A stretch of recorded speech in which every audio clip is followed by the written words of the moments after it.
The Vegetable Kingdom.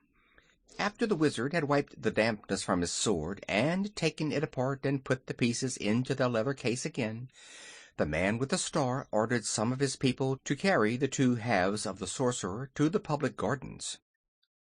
Jim pricked up his ears when he heard they were going to the gardens, and wanted to join the party, thinking he might find something proper to eat. So Zeb put down the top of the buggy and invited the wizard to ride with them.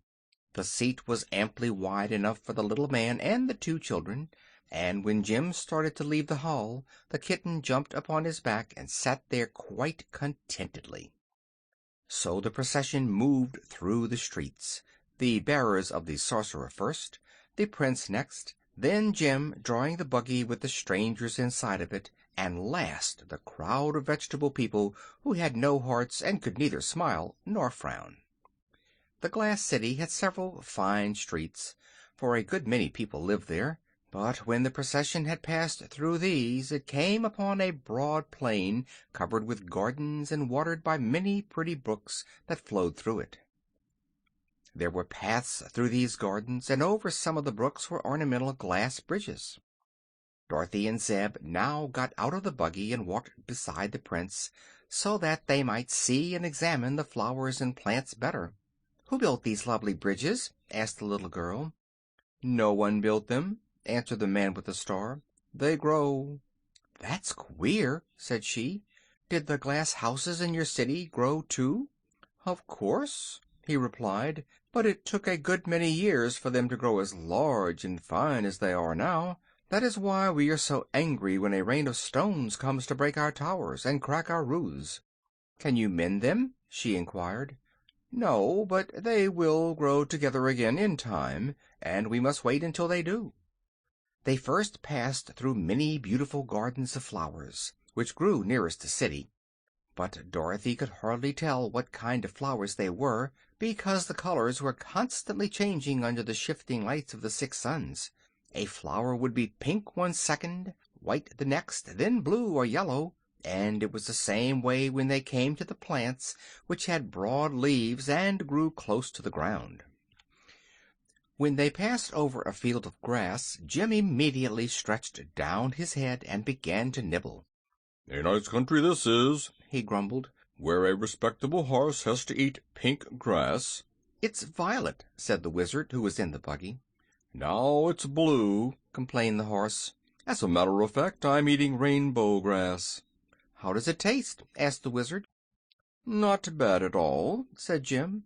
"If they give me plenty of it, I'll not complain about its color." By this time the party had reached a freshly plowed field, and the prince said to Dorothy, "This is our planting ground."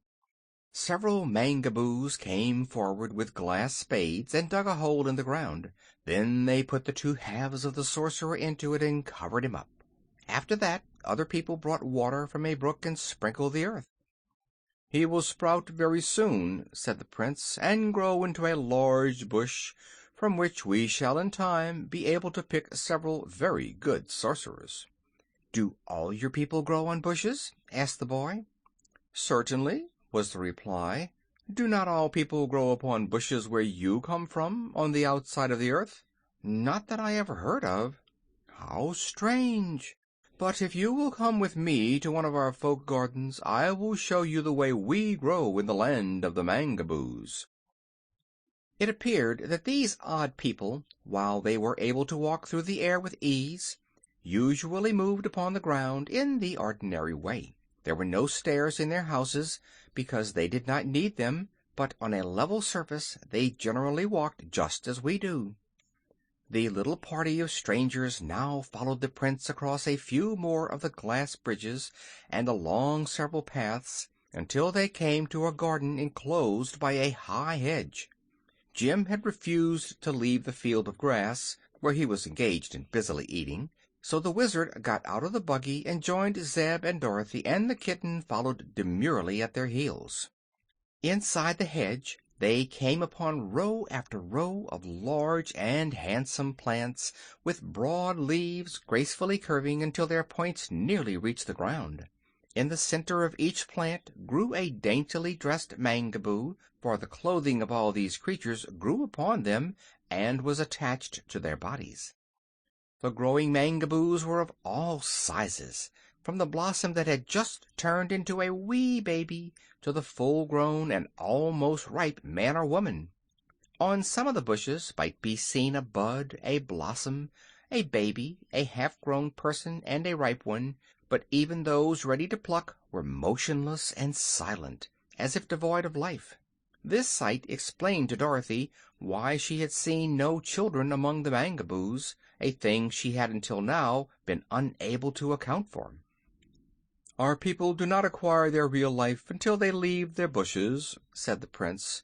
"You will notice they are all attached to the plants by the soles of their feet, and when they are quite ripe they are easily separated from the stems, and at once attain the powers of motion and speech.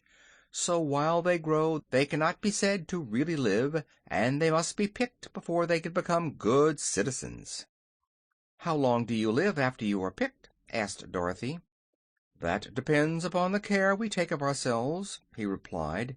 "If we keep cool and moist and meet with no accidents, we often live for 5 years. I've been picked over 6 years, but our family is known to be especially long-lived." "Do you eat?" asked the boy. "Eat? No, indeed. We are quite solid inside our bodies and have no need to eat, any more than does a potato." "But the potatoes sometimes sprout," said Zeb. "And sometimes we do," answered the Prince, "but that is considered a great misfortune, for then we must be planted at once." "Where did you grow?" asked the Wizard. "I will show you," was the reply. "Step this way, please." He led them within another but smaller circle of hedge, where grew one large and beautiful bush. "This," said he, "is the royal bush of the mangaboos. All of our princes and rulers have grown upon this one bush from time immemorial." They stood before it in silent admiration. On the central stalk stood poised the figure of a girl so exquisitely formed and colored, and so lovely in the expression of her delicate features, that Dorothy thought she had never seen so sweet and adorable a creature in all her life. The maiden's gown was soft as satin, and fell about her in ample folds, while dainty lace-like traceries trimmed the bodice and sleeves. Her flesh was fine and smooth as polished ivory, and her poise expressed both dignity and grace. "Who is this?" asked the Wizard, curiously. The Prince had been staring hard at the girl on the bush. Now he answered with a touch of uneasiness in his cold tones. "She is the ruler destined to be my successor, for she is a royal princess. When she becomes fully ripe, I must abandon the sovereignty of the mangaboos to her." "Isn't she ripe now?" asked Dorothy. He hesitated. "Not quite," said he finally. "It will be several days before she needs to be picked, or at least that is my judgment. I am in no hurry to resign my office and be planted, you may be sure." "Probably not," declared the Wizard, nodding.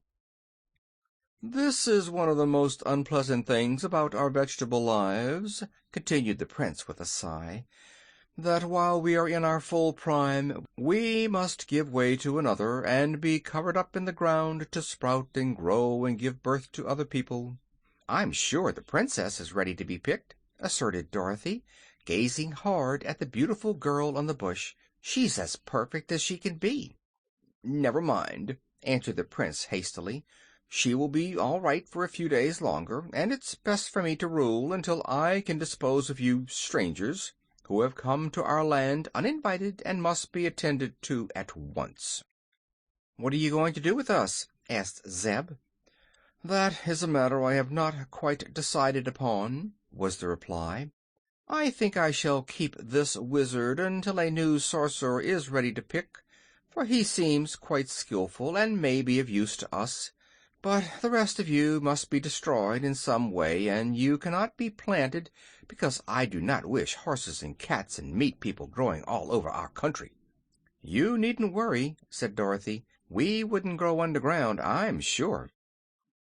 "But why destroy my friends?" asked the little Wizard. "Why not let them live?"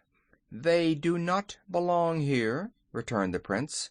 "They have no right to be inside the earth at all." "We didn't ask to come down here. We fell," said Dorothy. "That is no excuse," declared the Prince coldly. The children looked at each other in perplexity, and the Wizard sighed. Eureka rubbed her paw on her face and said, in her soft, purring voice, "He won't need to destroy me, for if I don't get something to eat pretty soon I shall starve to death, and so save him the trouble." "If he planted you, he might grow some cattails," suggested the Wizard. "Oh, Eureka, perhaps we can find you some milkweeds to eat," said the boy. "Pooh!" snarled the kitten. "I wouldn't touch the nasty things." "You don't need milk, Eureka," remarked Dorothy. "You're big enough now to eat any kind of food." "If I can get it," added Eureka.